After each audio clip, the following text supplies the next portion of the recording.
Right, Shalom, giving all praise unto Yabashima Shabashim Kodash. Double honors unto the apostles of Great Millstone and the honest brothers that be pushing this truth in sincerity throughout the four corners of the earth. And the brother everybody are coming out here to give you this truth for the grace and mercy of Yahweh Bashim Shai Bashim Kodash. Giving all praise unto Yabashima Shabashim Kodash. It's gonna be a relatively quick video based upon this whole manosphere stuff that's going kind of viral at the minute, or was going viral for the last couple of days. And I wanted to touch on it from a couple of different perspectives. The first of which being, looking at some of these guys from an anecdotal perspective and some of the outcomes that they have, but ultimately it being, cute statements sometimes it's, or most of the time it's a very unbalanced way of viewing the world. And this is all going to lead on to the second point, by the way. But it's all an unbalanced way of looking at the life that we have out here without addressing the root cause. And this goes into the next point I wanted to make, in that when you saw this manosphere thing, what people are, and you got this Louis Theroux guy. He even did a little bit on the Hebrew Israelites a long time ago, if you can find that. But what Louis Theroux did, in so-called exposing them, is one thing. But what you find with both sides of looking at the manosphere is nobody really ever asks, why did it exist in the first place? Why does this movement have to come into being in the first place? And it's very simple why the so-called manosphere exists, because you've had, the left-hand side being magnified when it comes to these feminism and all of that. And naturally, you have to have an opposing side. Now, what you're going to find out with a lot of these characters is that they want real characters. The Tates, the Fresh and Fits, these were CIA ops. And the same thing goes on the other side. We did a video a long time ago going into the key characters, early characters of the feminism movement. You can see that they had occultic roots. So both sides, right, have occultic roots, right? They're all paid off by the elites. Some of these guys, some of them are just dudes that are grifters. You can check out that word. That's a guy that just latches on into a movement in order to make money. So you've seen a few of these individuals that are just grifters, and you see the top guys, they be doing some very nefarious things, because really their origins is of a nefarious nature. They're not real, they're not real people, they're not real individuals. So needless to say, they fulfill a function within Esau's Hegelian dialectics of, you got the problem, you got the so-called solution. But the polythesis, which is what happens when you have two opposing views, is what Esau is really aiming for, and that is confusion. That's what Esau was aiming for with the feminism thing and the manosphere thing. Is just a bunch of confusion. Just men so-called going their way, women just being dysfunctional out there, and it's a madness. So naturally, if the root cause of the so-called manosphere was the feminism thing and these women doing a madness, certainly the solution is not to have people divided. Man and woman is not supposed to be divided like how Esau got it out here. But that's the utopia that Esau wants. And this is what we said in the past, man. You could look at the manosphere, and again, like I said, they got some cute points that we agree on. But when you look at the scriptures now, which is the third point that I wanted to make, the scriptures is the only thing that makes sense. When you look at the world in the so-called, what they say the so-called red pill way of looking at it, well, let's look at it via the nastiness of the scriptures, which you could say is so-called red pill or whatever, right? When you look at it through the nastiness of the scriptures, yeah, you can have a man can have more than one woman, but you got to have the economics to be able to support that woman, and there is stipulations on how you're supposed to take care of that situation. Take care of your kids, take care of your woman and all of that. Guys are going out here like you don't see these great biblical figures, and they love many women, man. Guys out here just treating a woman like she's a doormat, which some of these women need to be treated like a doormat. But when you start to push that ideology out there, and the results is a low birth rate, when you start to push the manosphere ideals out there, and you start to push the feminism's ideals out there, and you start to see the birth rate deplete, that goes to show you that the either side is not working, because the world is not, or rather more, either side is not beneficial to life.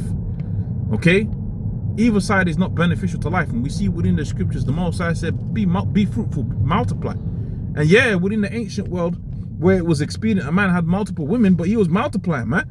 Dudes out here just slapping cheeks with some 304s and calling themselves an alpha male. Just everybody could just claim I'm an alpha male. No, there's one that's an alpha male. Look, man, even us, the men of the Lord that go out there, man, our righteousness is filthy rags.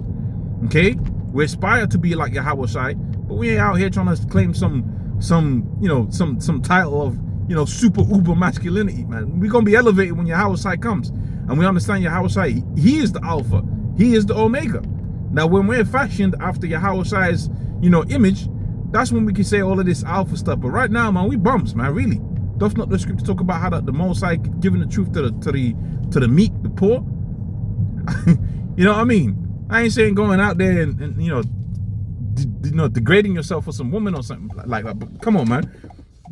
Think about what you're doing, man. Okay, think about what you're doing and the impact that it has on your legacy.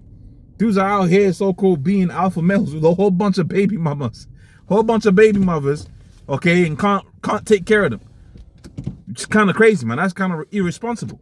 Now you can say, yeah, you hating the game or whatever, but dude, you gotta take care of your own, man.